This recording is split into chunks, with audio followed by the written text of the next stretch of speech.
Puji Tuhan, kita baca firman Tuhan dari Kisah Para Rasul 9 ayat 19 sampai 31. Dan setelah ia makan, pulihlah kekuatannya. Saulus tinggal beberapa hari bersama-sama dengan murid-murid di Damsyik. Ketika itu juga ia memberitakan Yesus di rumah-rumah ibadat dan mengatakan bahwa Yesus adalah anak Allah.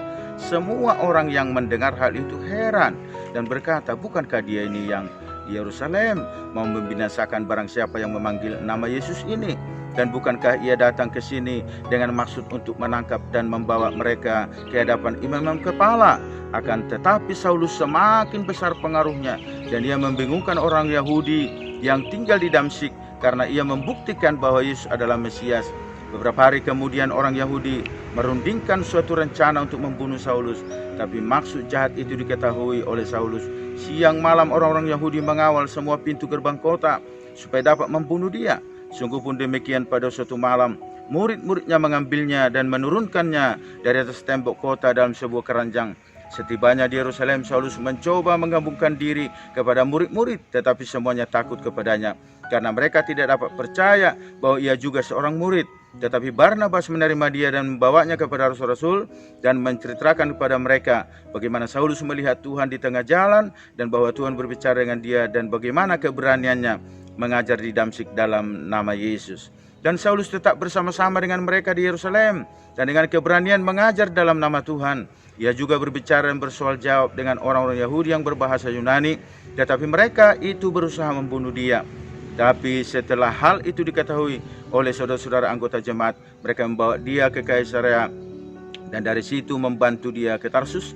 Selama beberapa waktu jemaat di seluruh Yudea, Galilea dan Samaria berada dalam keadaan damai.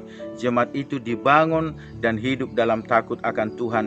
Jumlahnya makin bertambah besar oleh pertolongan dan penghiburan Roh Kudus. Haleluya. Ada babak baru dalam kehidupan Saulus, di mana iman dan kepercayaannya berubah daripada pemahaman yang lama dengan hukum Taurat, berubah percaya kepada Yesus Kristus. Dan paradigma Saulus juga berubah, cara berpikir dia berubah ke arah yang benar, ke arah kebenaran, kasih karunia Allah yang menyelamatkan. Lalu komunitasnya juga berubah. Dia dulu bergabung dengan orang-orang yang memusuhi orang Kristen, tetapi dia sekarang bergabung dengan orang-orang yang memberitakan Injil, orang-orang yang mengasihi Tuhan. Yang kedua, pemberitaan Saulus juga berubah. Dia sekarang memberitakan Yesus Kristus Tuhan dan Juru Selamat yang dulu dimusuhinya. Ini sangat luar biasa. Ada sebuah perubahan yang 180 derajat. Kalau dulu dia memusuhi, sekarang dia mengasihi Yesus Kristus. Ini luar biasa. Orang yang berjumpa dengan Yesus secara pribadi mengalami perubahan yang luar biasa. Tetapi apa yang terjadi? Dia menerima aniaya dari kalangan murid-murid, kalangan umat Kristen yang belum mengenal dia, menakutkan, menggentarkan mereka, dan bercampur sukacita dengan rasa takut. Kenapa?